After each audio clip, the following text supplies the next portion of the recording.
The paper crinkled softly as Daniel Reed smoothed it across the counter. His fingers moved with practiced care, folding the corners just right before reaching for the tape dispenser. Behind him, the small stationery shop hummed with the quiet sounds of a slow afternoon on Station Harmony. Somewhere in the back, a climate control unit clicked on, keeping the temperature perfect for preserving delicate papers and inks.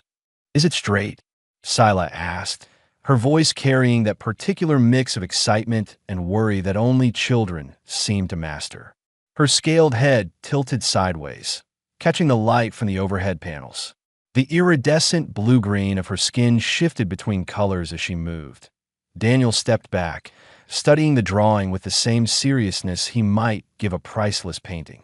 The young Dracari had sketched her family's merchant ship in colored pencil, all bold lines and enthusiastic color choices that didn't quite match reality but captured something more important. Joy, maybe. Pride in her home. "Perfect," he said, pressing the final piece of tape against the wall, right there between the nebula picture and the star map. Sila's tail swished happily, nearly knocking over a display of fountain pens. She caught it just in time, her reflexes already showing the speed her species would possess as adults. Sorry, she whispered, even though nothing had fallen. "No harm done." Daniel returned to the counter, his slight limp barely noticeable unless someone watched carefully. Most didn't. Most people who visited his shop saw exactly what they expected: a middle-aged human selling obsolete supplies to the handful of species who still appreciated physical paper and ink. The girl pressed her snout close to the wall, admiring her work among the dozens of other drawings that covered the space behind the register. Dragons flying through asteroid fields. Family portraits with too many limbs and creative interpretations of anatomy. Spaceships that defied physics but soared on imagination alone. "Do you really like it?" Sila asked. "Or are you just being nice because I'm a customer?" Daniel considered the question with the respect it deserved. Through the shop's front window, he could see Kareth waiting outside, the girl's mother too large to fit through the door comfortably. The adult Dracari stood patiently, her massive form drawing nervous glances from passing merchants. "I like it because it shows me how you see the world," Daniel said. "That's what good art does. It's not about making things look exactly right. It's about sharing your perspective." Sila's eyes widened slightly. Among her people, sharing perspective was considered an act of trust.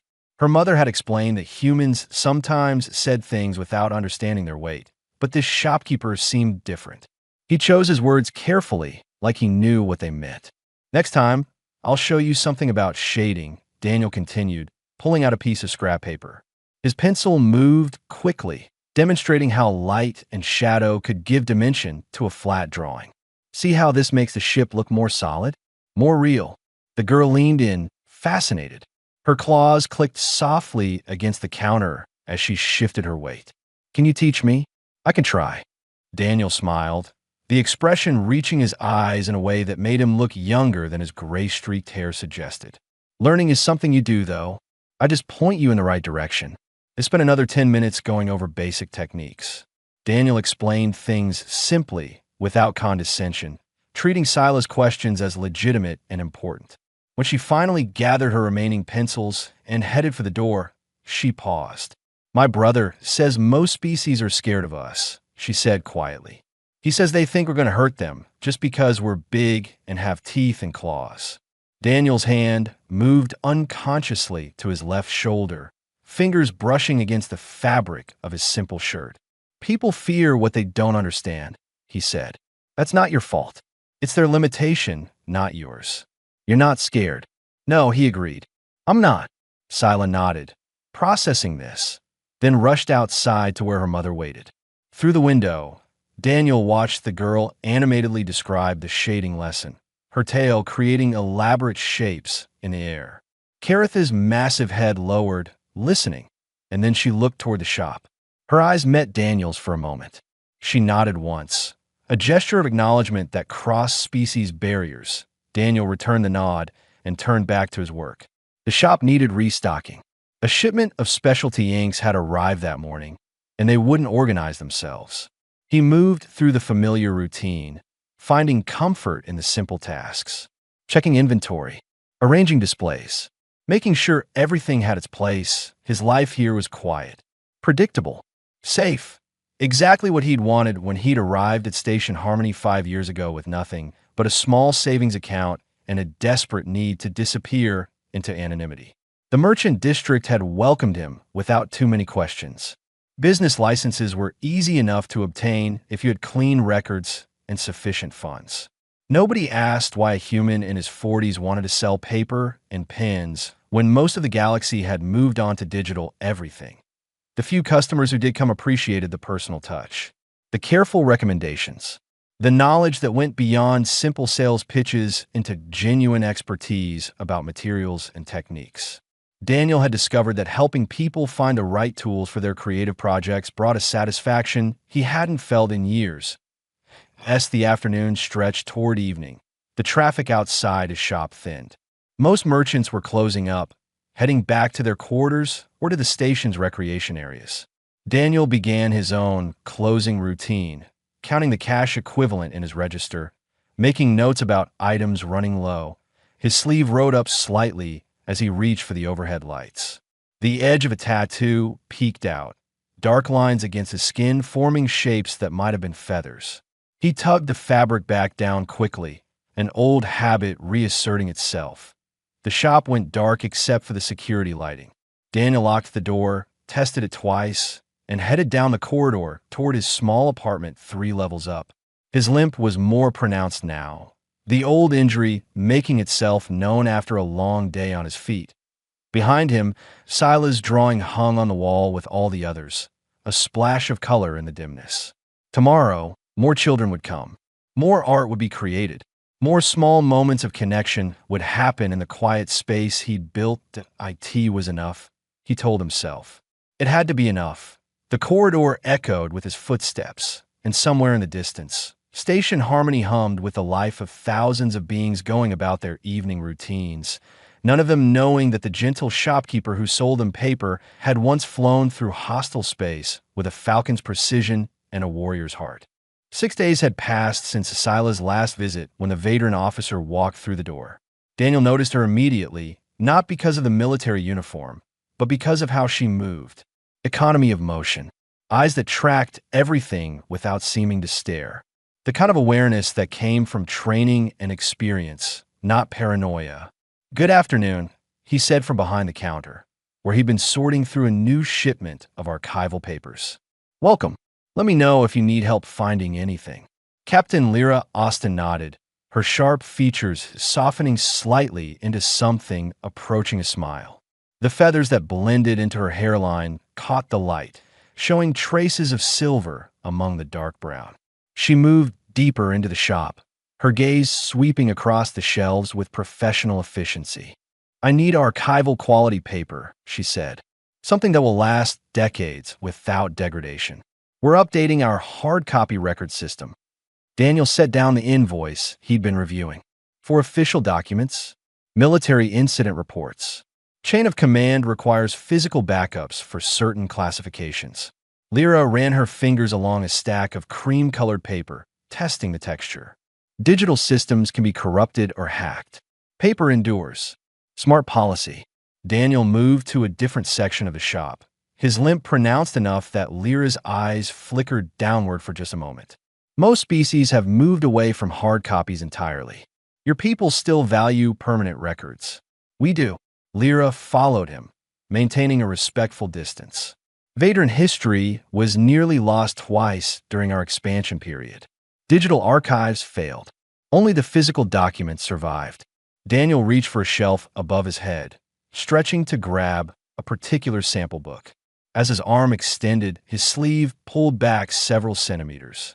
The movement exposed his forearm and part of his upper arm, revealing the edge of something dark against his skin. Angular patterns. Precise lines that suggested deliberate design rather than decorative art. Lyra's eyes locked onto the marking. Her expression didn't change, but something shifted in her posture. A subtle stiffening, a recalibration of attention. Daniel brought down the sample book, his sleeve falling back into place. If he noticed a reaction, he gave no sign. "This is acid-free cotton fiber paper," treated for longevity. It'll outlast most digital storage by centuries if kept in proper conditions. He opened the book, showing her different weights and textures. His hands moved with practiced efficiency as he explained the properties of each option. Strong hands, Lyra noticed, scarred in small ways that spoke of work and use. The kind of hands that had done more than shuffle papers. The 70-pound weight would work well for your purposes, Daniel continued. Heavy enough to feel substantial, light enough to store in quantity without taking up excessive space. You seem quite knowledgeable about archival requirements. Lyra's voice remained casual, but her eyes were sharp. Did you work in record keeping before opening this shop? I've always appreciated things that last. Daniel met her gaze steadily. Too much in the galaxy is temporary, disposable. There's value in permanence. Indeed, Lyra selected several samples, her movements deliberate. How long have you operated this establishment? 5 years this station cycle. Daniel pulled out an order form, old-fashioned paper, of course. Are you new to Station Harmony? I don't remember seeing you before. I've commanded the security patrol vessel Windshear for 3 months, Lyra said. My duties keep me mobile. This is my first time needing specialty supplies from the merchant district. Daniel nodded, writing down specifications in neat, precise handwriting. Military neat, Lyra thought. The kind of penmanship drilled into soldiers who needed to write reports that others could read quickly under stress. I'll need 4 reams to start, Lyra said, with compatible ink that won't fade or smudge. Carbon-based ink works best with this paper. Daniel moved to another shelf, pulling down bottles without needing to check labels. He knew his inventory intimately. Waterproof, light-fast, chemically stable. As he reached for the bottles, his shirt pulled tight across his shoulders. Lyra caught a glimpse of more markings beneath the fabric. Something larger, more elaborate. The kind of tattoo that carried meaning beyond decoration. You have an interesting collection here, she said, gesturing at the children's drawings covering the wall. Local artists? Young ones, mostly. Daniel's expression warmed genuinely. They come in for supplies, and I encourage them to share their work. Costs me nothing but wall space, and it makes them happy. Lyra studied the drawings more carefully. She recognized several species represented in the art.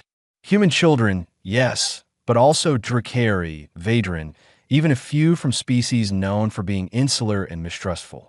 All their artwork displayed together, given equal prominence. That's unusually inclusive, she observed. Many merchants cater to specific demographics. Children are children, Daniel said simply. They all deserve encouragement. He tallied up her purchases, his mental arithmetic quick and accurate. Lyra watched his eyes as he calculated, noting the way they moved. Pattern recognition, spatial awareness, the kind of processing that came naturally to pilots and navigators. May I ask a personal question? Lyra said as he wrapped her order in protective paper. Daniel paused, his hands stilling for just a moment. You can ask. You're limp. Old injury. Very old. Daniel resumed wrapping. Nothing that interferes with running a shop. I wasn't suggesting it did. Lyra kept her voice neutral. I've seen similar injuries in veterans. Wondered if you'd served.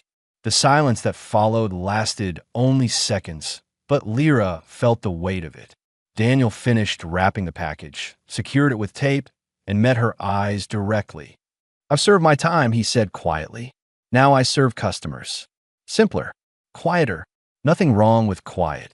Lyra accepted the package, noting how carefully he'd wrapped everything. Attention to detail. Pride in work well done. Though sometimes the galaxy doesn't cooperate with our preferences for peace. No, Daniel agreed. It doesn't. Lyra paid for her supplies. The transaction completed smoothly. As she turned to leave, she paused at the door. Thank you for your help. I may return if these work well, for our purposes. You're welcome anytime. Daniel had already returned to his inventory work, but something in his posture suggested he remained aware of her presence until the door closed behind her. Lyra walked back toward the security section of the station, her mind working through what she'd observed. A human shopkeeper with a military bearing he couldn't quite hide. Tattoos that suggested service. Possibly elite service given the artistic quality visible in that brief glimpse. A limp consistent with serious trauma. Knowledge that went beyond simple retail work. And most interestingly, a man who'd chosen anonymity in a merchant district rather than whatever life he'd left behind. She made a mental note to run a background check. Nothing invasive, just the standard security review allowed for anyone operating a business on the station. Probably nothing would come of it. Probably he was exactly what he appeared to be, a retired serviceman living out his years in peace. But Lyra hadn't survived 2 decades in military intelligence by ignoring her instincts.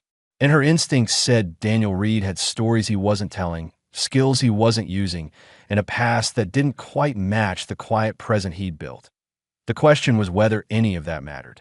Whether the man selling paper in the merchant district posed any risk to station security, or whether he'd simply earned the right to be left alone, that she'd find out soon enough. For now, she had reports to file and duties to attend to. But she'd be back to that shop. She was certain of it. Behind her, unaware of her thoughts, Daniel continued his work. The afternoon light filtered through his windows, illuminating dust motes and the bright colors of children's artwork. His hands moved steadily, organizing and arranging, creating order from chaos one small task at a time. The falcon on his shoulder remained hidden beneath simple fabric, a reminder of skies he no longer flew through and battles he no longer fought. The database search took longer than Lyra expected. She sat in her small office aboard the wind shear, watching progress indicators crawl across her screen as the system cross-referenced Daniel Reed's identification against military and civilian records throughout the sector. His merchant credentials were legitimate. Clean financial records. No outstanding warrants or flags.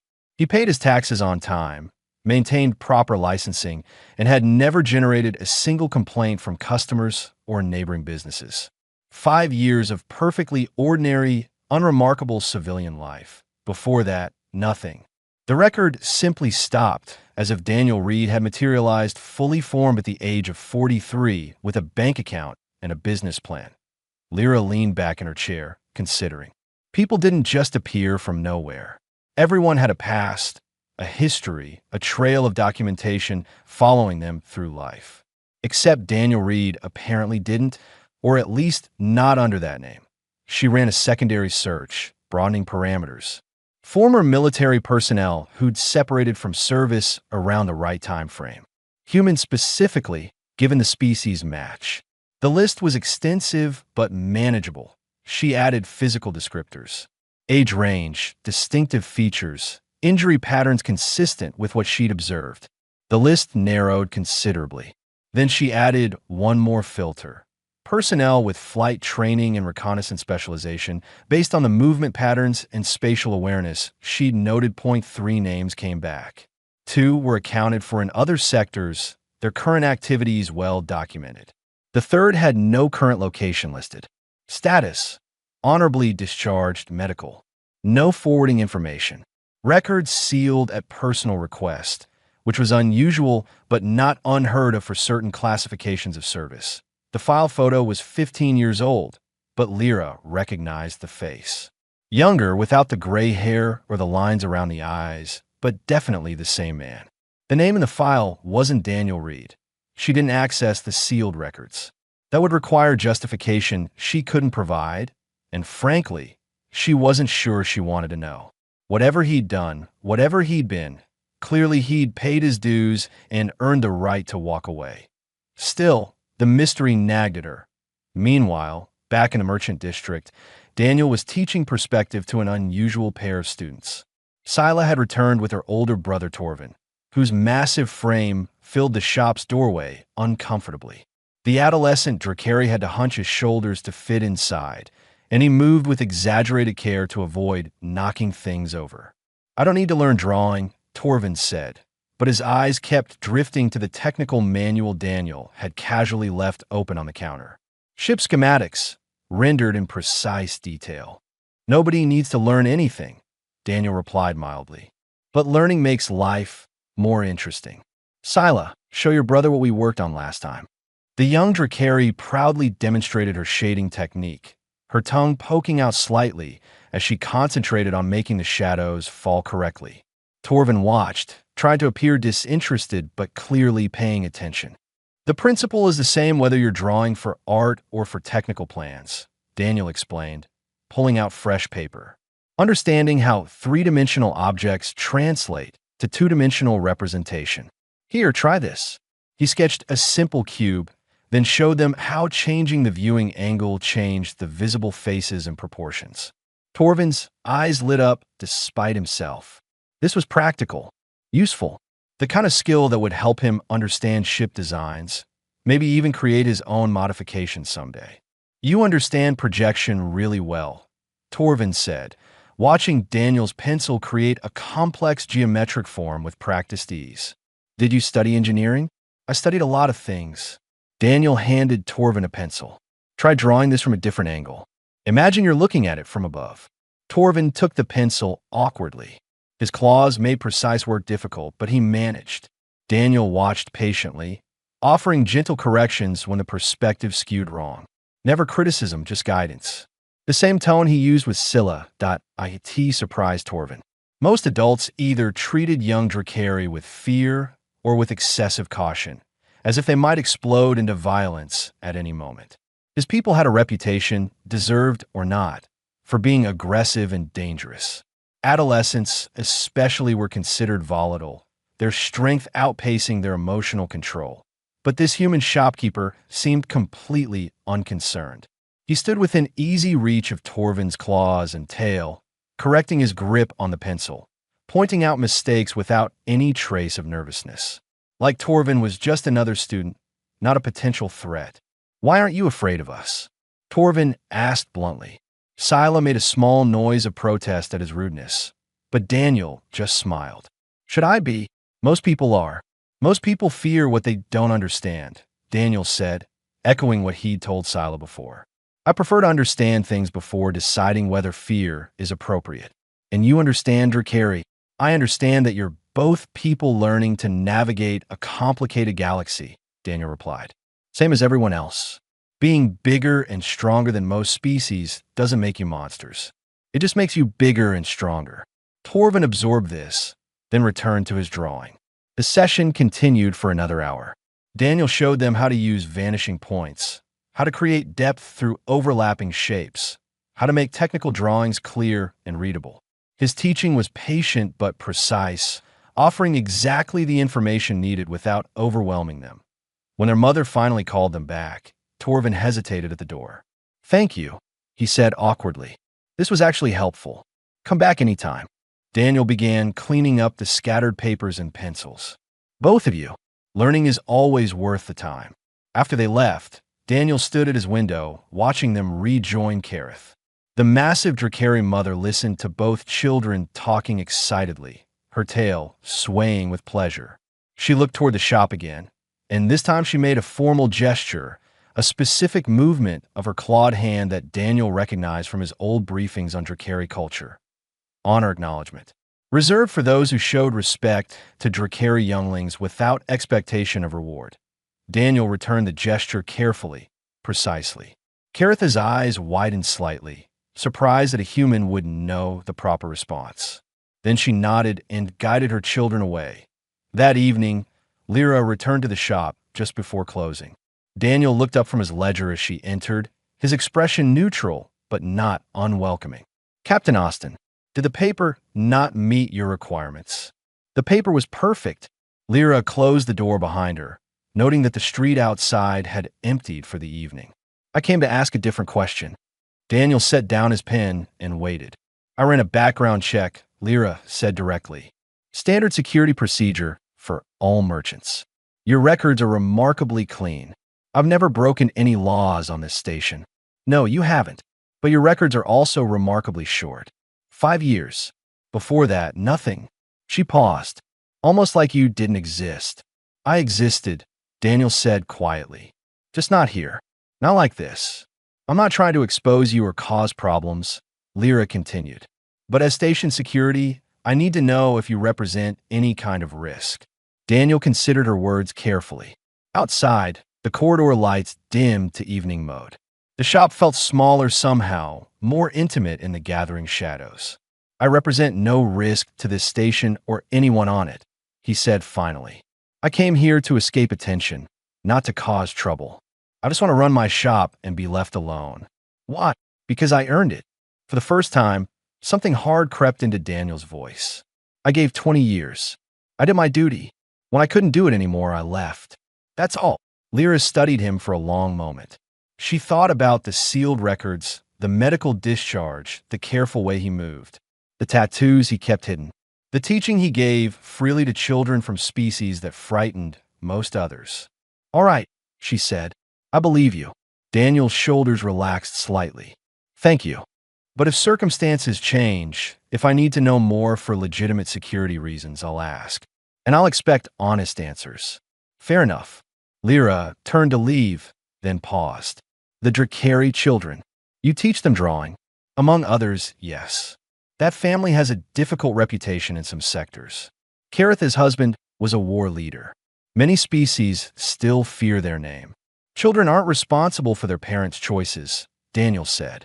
And fear based on reputation rather than actions is just prejudice wearing a different mask. Lyra smiled slightly, spoken like someone who understands both sides of that equation. She left him to his closing routine, walking back through the quiet corridors of Station Harmony. Tomorrow she'd file her report. Merchant cleared, no security concerns.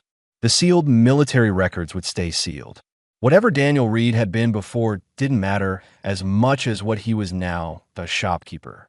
A teacher, a quiet man living a quiet life. Sometimes, Lyra thought, that was enough.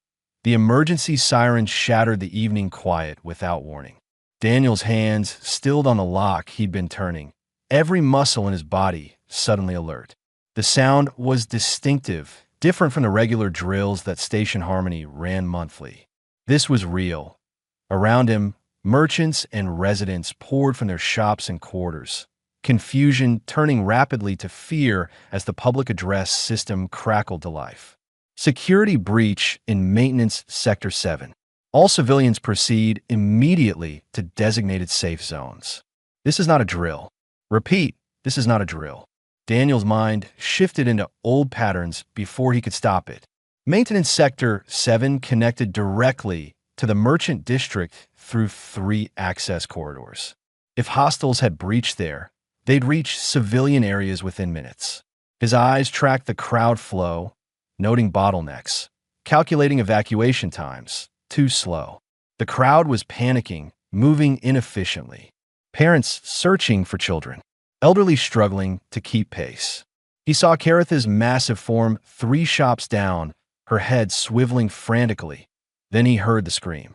High-pitched, terrified, unmistakably Sila's voice. The crowd surged toward the main evacuation route, away from the scream. Standard survival instinct, flee from danger. But Daniel turned toward it, his limp forgotten as training overrode civilian programming. His legs moved, carrying him against the flow of bodies.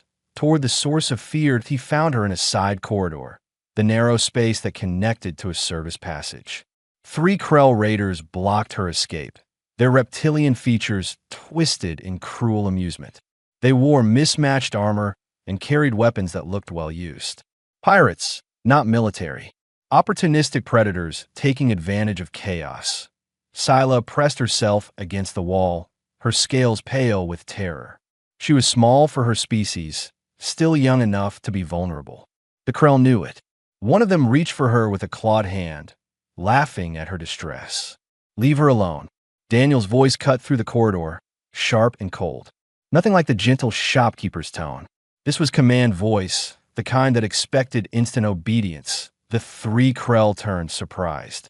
The nearest one, bigger than the others with a jagged scar across his snout, looked Daniel up and down and snorted with contempt. Walk away, human. This doesn't concern you. Last chance, Daniel said quietly.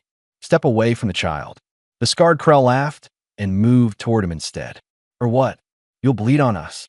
Daniel's hand shot out, faster than the Krell expected. He grabbed a maintenance rod from a nearby tool rack, the metal bar about a meter long and solid enough to serve. His stance shifted, weight balanced, and suddenly the limping shopkeeper disappeared entirely. The scarred Krell launched. Daniel sidestepped with economical precision, his body remembering patterns drilled into muscle memory over decades. The rod swung in a tight arc, catching the Krell's knee joint with surgical accuracy. Bone cracked. The raider went down hard.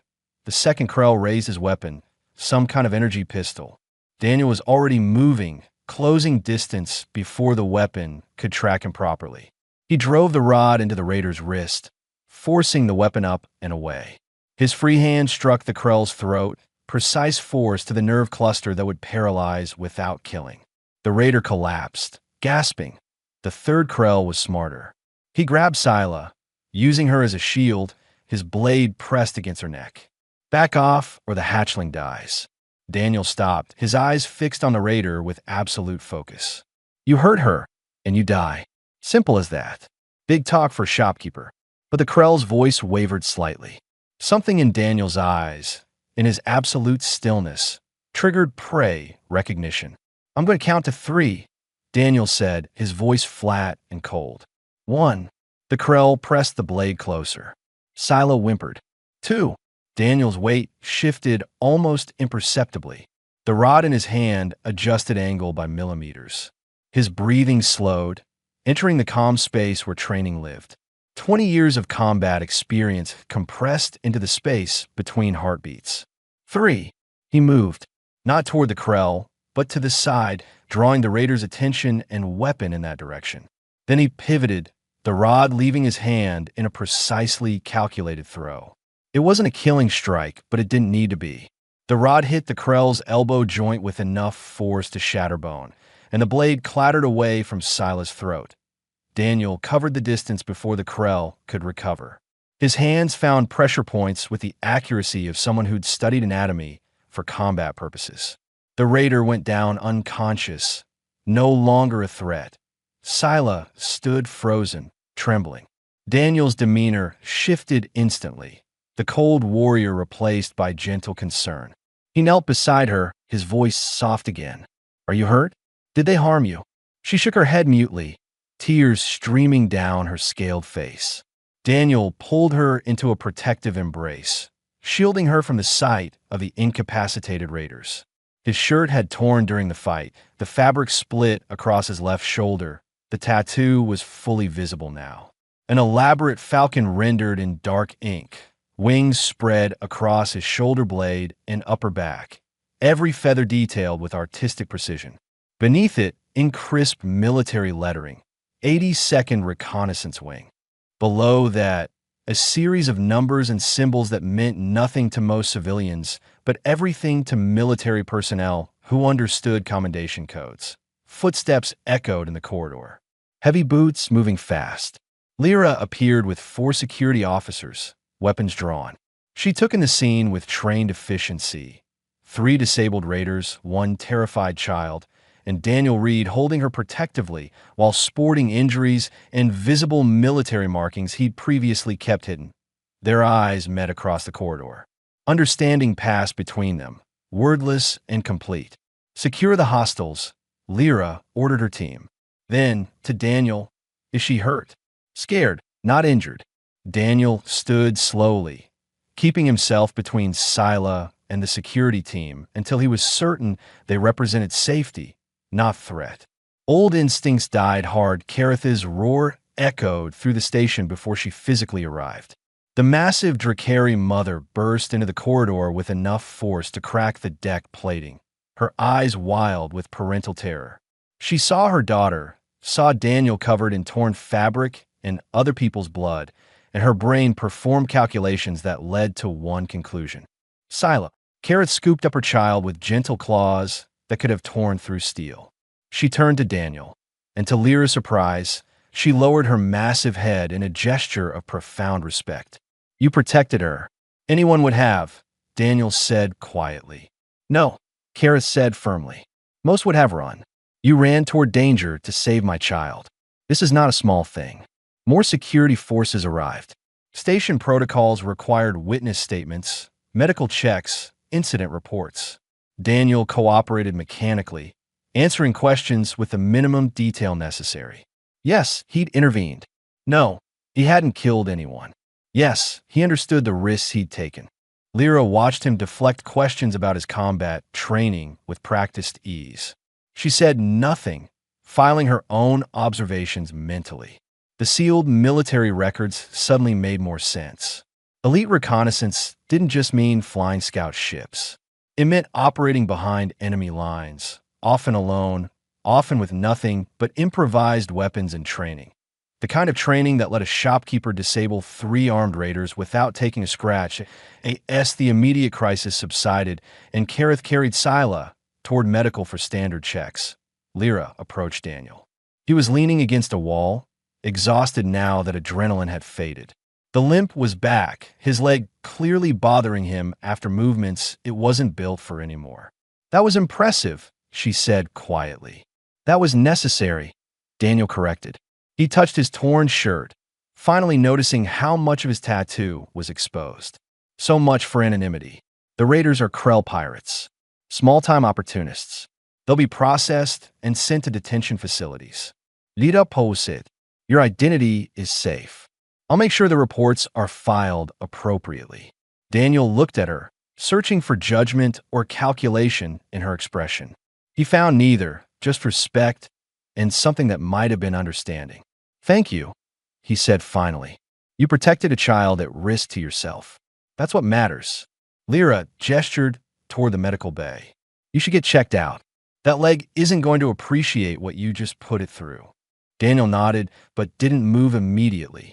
He was looking down the corridor where Scylla had disappeared with her mother, his expression troubled. "I scared her," he said softly. "She saw me hurt those raiders." "You saved her," Lyra countered. "That's what she'll remember.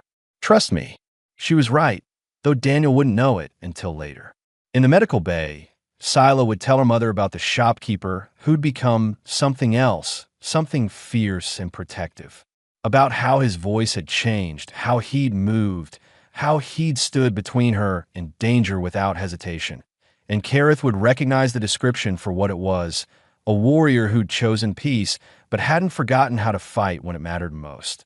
The security office felt smaller than it was, or maybe that was just the weight of the conversation pressing inward. Lyra had requested Daniel accompany her for a formal statement, and now they sat across from each other in a private room, recording devices deliberately switched off. "You don't have to tell me anything," Lyra said. "The incident report is complete. The raiders are in custody. Officially, this conversation isn't happening." Daniel's hands rested on the table, relaxed but scarred. The torn shirt had been replaced with a standard station medical tunic that didn't quite cover the edge of his tattoo. He made no attempt to hide it now. "You want to know what I was," he said. "It wasn't a question. I want to understand why a man with your skills is selling paper and teaching children to draw." Lyra leaned forward slightly. "I already know you're no threat. I'm just trying to understand the story." Daniel was quiet for a long moment, his eyes distant. When he spoke, his voice carried the weight of years compressed into words. "Earth's Reconnaissance Division doesn't work like most military units. We didn't fly standard patrol routes or conduct ordinary surveillance. We went places other species couldn't go, gathered intelligence other methods couldn't obtain." He touched his shoulder, with a falcon's wings spread across his skin. "The 82nd specialized in hostile environment insertion, high-gravity worlds, toxic atmospheres, extreme pressure or temperature, places that would kill most species within minutes. But not humans," Lyra said, understanding beginning to form. "Earth is a death world by galactic standards. 1.0 gravity, oxygen-nitrogen atmosphere with trace corrosives, weather patterns that include literal freezing and boiling extremes, tectonic activity, intense radiation exposure." Daniel's lips quirked slightly. "We evolved in conditions that most species consider uninhabitable. That gave us advantages." "How long did you serve?" 20 years. 347 missions. The numbers came automatically burned into memory. "I flew reconnaissance in environments that range from gas giants to irradiated wastelands. Mapped enemy positions in places they thought were safe because nobody else could survive there long enough to gather data." Lyra absorbed this, piecing together implications. The Falcon. That's your unit symbol. Falcons hunt. They fly higher than most birds, see farther, strike faster. The metaphor fit. Daniel's expression grew more somber. We were good at what we did. Very good. Maybe too good. What happened? There was an orbital habitat disaster in the Korvax system. Structural failure during a solar storm. The habitat was breaking apart, spinning out of control. Radiation levels spiking. Gravity fluctuations. Temperature extremes. A death trap. Daniel's hands tightened slightly. 43 civilians trapped inside. Mostly families. Children. He paused, and Lyra waited patiently. Standard rescue protocols said to wait for specialized equipment, for radiation shielding, for the habitat to stabilize. Command estimated 6 hours before safe extraction could begin. Daniel's voice went flat. Analysis said the habitat would finish tearing apart in 90 minutes. Everyone inside would die. You didn't wait, Lyra said quietly. I couldn't. Not when I had the skills and equipment to try. Daniel met her eyes. Earth-trained pilots can handle higher G-forces, higher radiation exposure, more extreme conditions than most species. My ship could navigate the debris field. My suit could protect me long enough. I had a chance. 43 people, Lyra said. You got them all out? 43 people saved. One pilot permanently grounded. Daniel gestured to his leg. Structural beam collapsed during the final extraction. Caught me from hip to ankle. Shattered bone, severed nerves, damaged my inner ear. The medical team saved the leg, but my flight career was over. Can't maintain spatial orientation reliably anymore. Can't handle the G-forces. I was done. Lyra studied him with new understanding. They wanted to make you a hero. Earth's military command saw an opportunity. Decorated pilot with a dramatic rescue story. Perfect for recruitment campaigns, public relations, diplomatic functions. They wanted me to tour, give speeches, inspire the next generation. Daniel's expression turned bitter. Smile for cameras while children asked me to sign autographs. Attend ceremonies in dress uniform I could barely stand in. Be a symbol instead of a person. You refused. I tried to refuse. They insisted. Said it was my duty, my responsibility to serve in whatever capacity I could. Daniel's voice hardened. They didn't understand that I'd already given everything I had to give. I'd served 20 years. I'd sacrificed my career, saving 43 lives. I'd earned the right to rest. So you disappeared, Lyra said. I took my discharge settlement and vanished into civilian life. Changed my legal name, buried my records under medical privacy seals, found the quietest corner of the galaxy I could locate. He gestured vaguely at the walls around them. Station Harmony seemed appropriate. A neutral trading hub where nobody cared about Earth's military heroes. Where I could just exist without being special. The shop, Lyra prompted. I needed something to do with my days. Something that didn't require flying or fighting. Something peaceful. Daniel's expression softened. Paper and ink are simple. Honest. You help people find what they need, and they go away happy. No politics, no pressure, no expectations beyond basic service. And the children? Daniel smiled for the first time since the conversation began. The children were unexpected. Sila came in one day asking about colored pencils, and I showed her how to use them. She drew a picture. I put on the wall. Other children saw and wanted the same. Before I knew it, I was teaching art to half the merchant district's younglings. It suits you, Lyra observed. Teaching, protecting, just in a different context. Maybe. Daniel's smile faded slightly. But now that's complicated. People saw what happened with the raiders. They know I'm not just a shopkeeper. Does that bother you? I don't want to be special again, Daniel said quietly. I don't want to be the war hero or the elite soldier or the inspirational figure. I just want to sell paper and teach drawing and live quietly. Is that too much to ask? Lyra considered her response carefully. Among my people, we have a saying. The fiercest warriors earn their rest, but they never truly stop protecting. They just choose different battles. She paused. You protected Sila. You didn't do it because you're a soldier.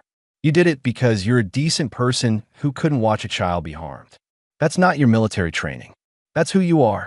The military training helped, Daniel said dryly. Perhaps, but plenty of trained soldiers will have run toward safety instead of toward danger. You ran toward a child in need. That's character, not conditioning. Lyra stood, signaling the conversation was ending. Your secret is safe. I'll ensure the incident reports reflect necessary detail without exposing your background. As far as Station Harmony is concerned, you're a merchant who happened to have some self-defense training. Daniel rose as well, his leg protesting after sitting too long. Thank you. I mean that. Thank me by continuing to be who you are. The station is better for having you here, regardless of what name you use or what you did before. Lyra moved toward the door, then paused. One more thing. Earth's diplomatic mission here has likely heard about the incident. They may come asking questions. Daniel's jaw tightened. Let me guess. They'll want to recognize my heroism. Maybe suggest I participate in some publicity. Probably. You're within your rights to refuse.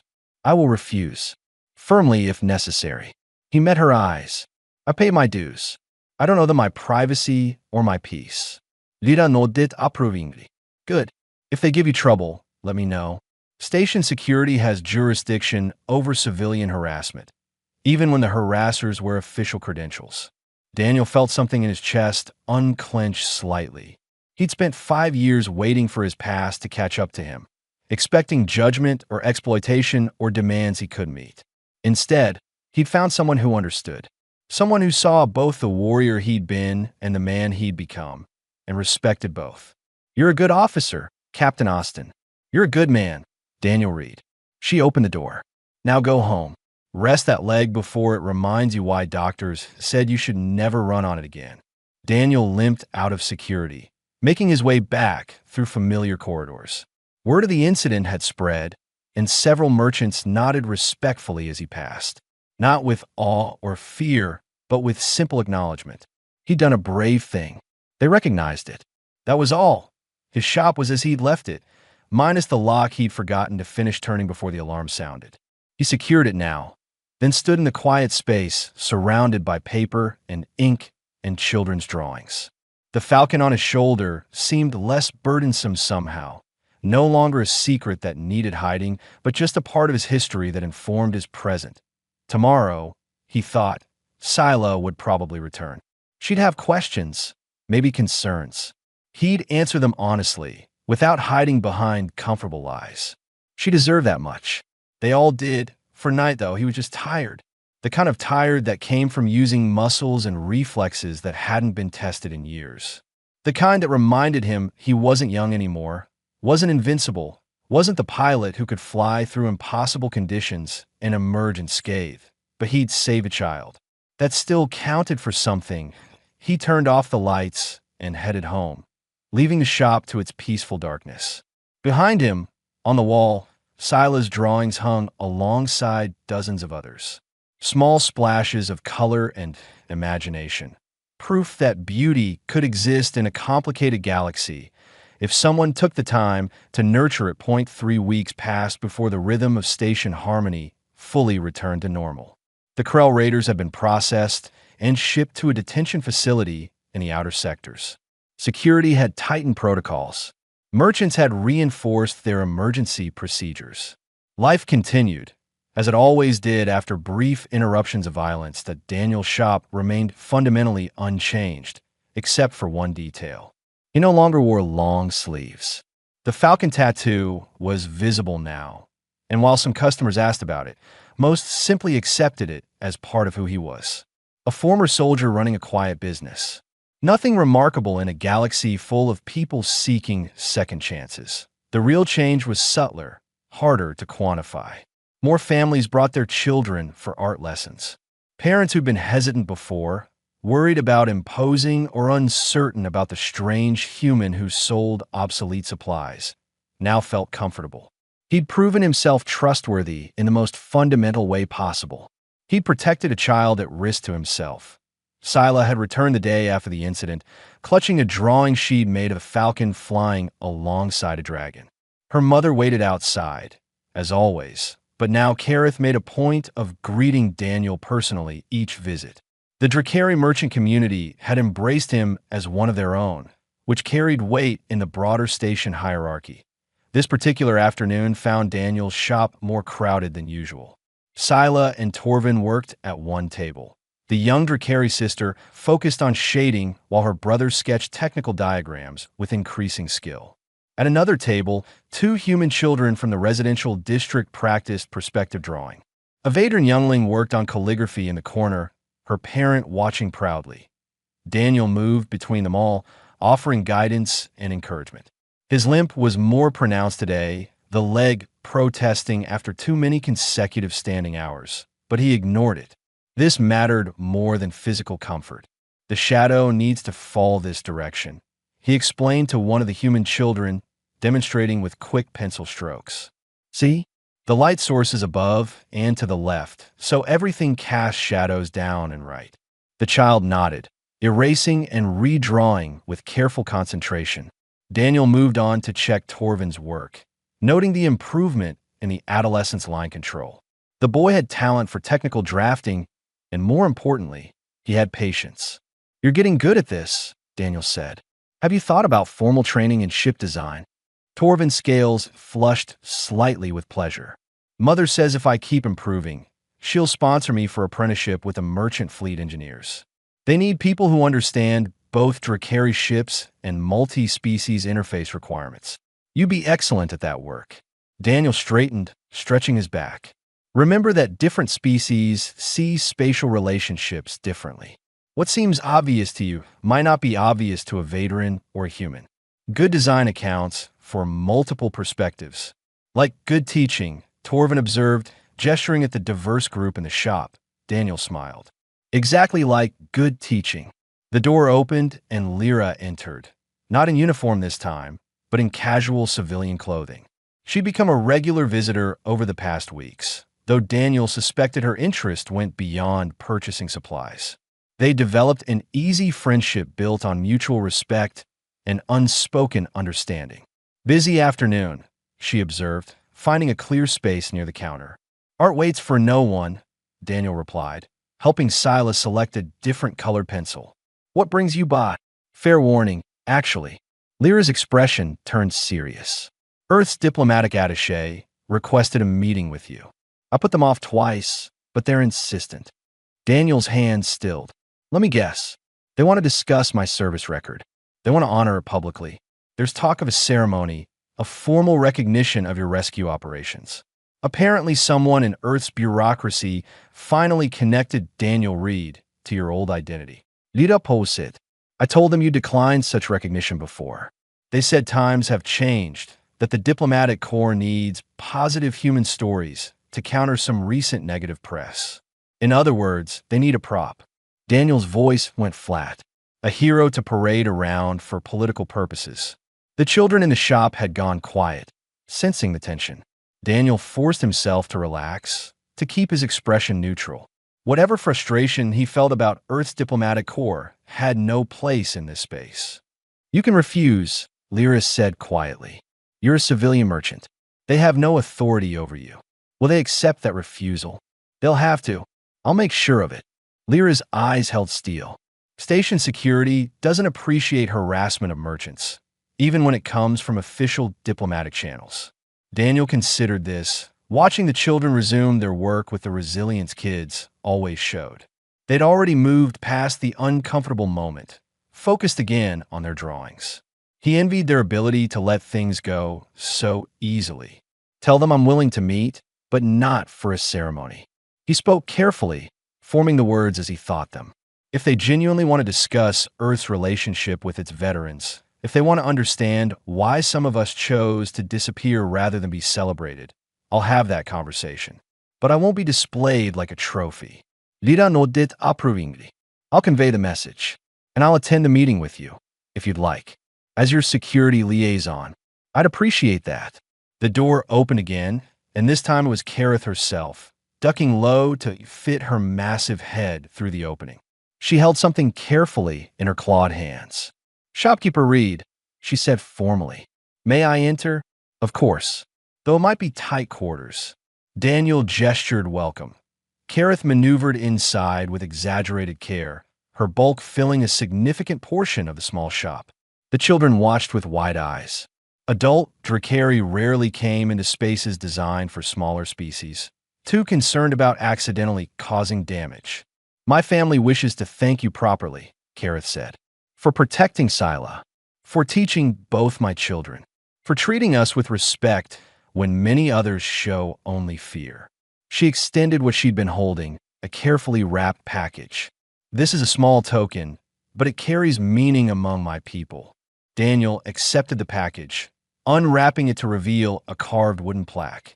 The craftsmanship was exquisite, showing a falcon in flight above a young dragon, both creatures rendered in loving detail.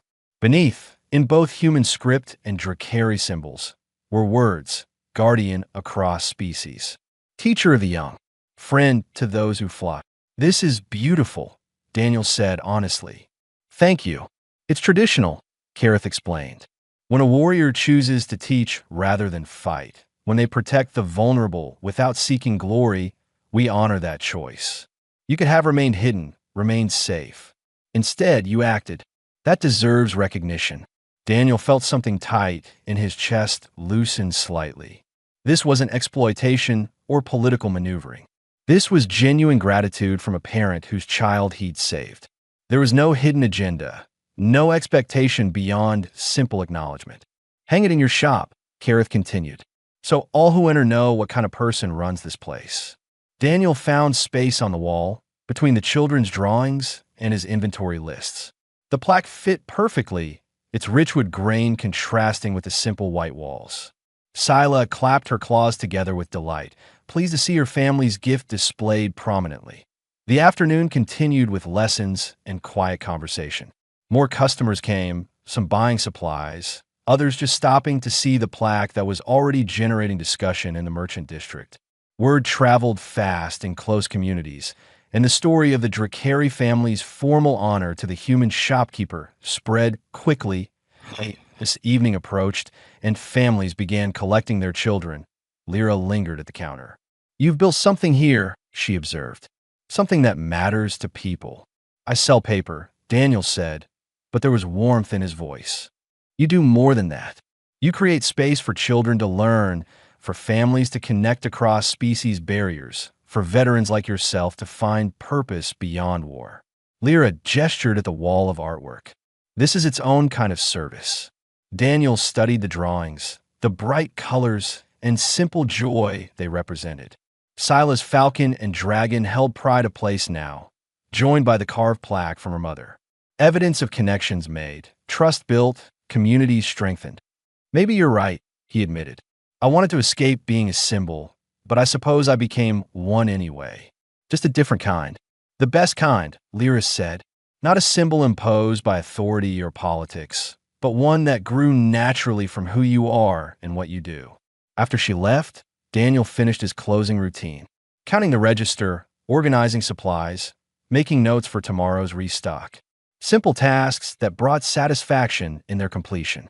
The kind of work that let his mind rest and his body settle into comfortable patterns that he stood at the window, watching the evening crowds move through the merchant district. Families heading home, merchants securing their shops, station life continuing its eternal rhythm. Somewhere in that flow, children he'd taught were probably discussing what they'd learned today. Parents were probably thanking each other for recommendations about the human shopkeeper who really cared about young people's artistic development. The falcon on his shoulder felt lighter somehow. Not hidden, not flaunted, just present. Part of his history that informed his present without defining his future. He'd been a warrior once, an elite pilot who'd flown impossible missions and saved lives at great personal cost. That mattered, and he wouldn't diminish it by pretending it hadn't happened. But he was also Daniel Reed, shopkeeper and teacher, who helped children understand perspective and shading while selling obsolete supplies to people who appreciated craftsmanship. That mattered too, maybe more in the long run. Wars ended, but education echoed through generations. He locked the shop and headed home, his limp steady but manageable. Tomorrow, Earth's diplomatic attaché would probably send another request for a meeting. He'd handle it on his terms, with Lyra's support, and make clear that his service had ended on his timeline, not theirs. Tomorrow, children would return for lessons, and he'd teach them patiently. Families would browse his inventory, and he'd help them find exactly what they needed. The station would turn, life would continue, and he'd be exactly what he'd chosen to become. Not a hero, not a symbol, not a warrior waiting for the next battle. Just a man who'd found peace by teaching others to see beauty in simple things, one colored pencil and one sheet of paper at a time. The greatest protection he could offer now wasn't fighting off raiders, though he'd do that if necessary. It was showing the next generation that differences between species mattered less than shared creativity, that fear could be overcome through understanding, and that the most powerful weapon anyone could wield was knowledge freely given.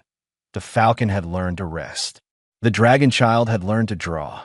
And somewhere between those two truths, Daniel Reed had finally found the quiet life he'd been seeking all along.